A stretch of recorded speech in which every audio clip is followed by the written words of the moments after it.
আজ সকালে ঘুম থেকে ওঠার পরই উমাইদের প্রচণ্ড জ্বর আসে। ও এভাবেই আবার ঘুমিয়ে পড়ে। ওকে শুয়ে রাখার বেশ কিছুক্ষণ পর আমি রুটি আর জ্যাম খেয়ে নিচ্ছি আর আকাশের দিকে তাকিয়ে আছি। আর আকাশটা আজকে মেঘাচ্ছন্ন, হয়তো বা রাতে বৃষ্টি আসতে পারে, কিন্তু সারাদিন কোনো বৃষ্টি।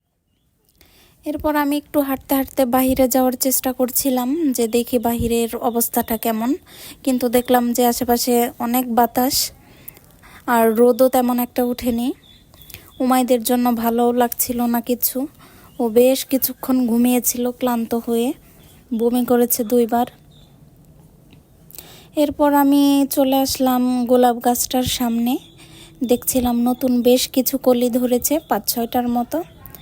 সকালবেলা এরকম ফ্রেশ ফুল দেখতে ভালোই লাগে, ফুলগুলো সুন্দর হয়েছে।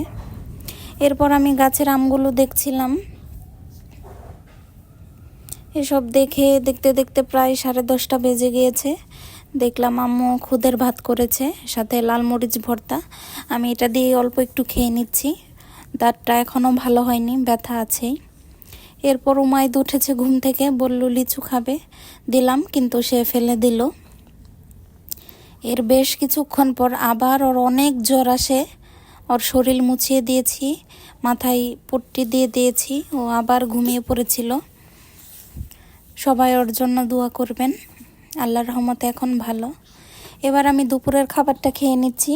আজ দুপুরে রান্না হয়েছিল শসা ভাজি, আর ছিল মাংসের তরকারি আর মাসকালাইয়ের ডাল, যেটা আমার খুব প্রিয়। সবাই উমাইদের জন্য দোয়া করবেন। আমার ভালো লাগছে না আজ কিছুই।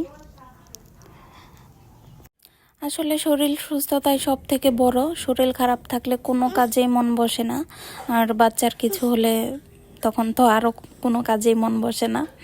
সো আমি লাঞ্চটা করে নিচ্ছি। এখনও দাঁতটা পুরোপুরি ভালো হয়নি, ব্যথা আছেই, আমি ওষুধ খেয়ে যাচ্ছি। সবাই আমাদের জন্য দোয়া করবেন, আমরা যাতে সুস্থ থাকি। খাওয়া দাওয়া শেষে বিকেলবেলা আমি একটু বাহিরের আবহাওয়াটা দেখছিলাম। প্রচণ্ড বাতাস ছিল। এই টাইমটাতে ওরও একটু জ্বর ছেড়েছিল, আমি জুস দিয়েছিলাম আর একটু বাহিরে বসেছিল। এবার রাতের ডিনারটা আমি করে নিচ্ছি। সেই মাংসের তরকারির সাথে আমি লাল মরিচ ভর্তাটা দিয়ে রাতের খাবারটা শেষ করব। খেতে ইচ্ছে করছিল না, বাট আমি বললাম একটু খেয়ে নেই। সো এই ছিল আজকের মিনি ব্লগ। আশা করছি আপনাদের ভালো লাগবে।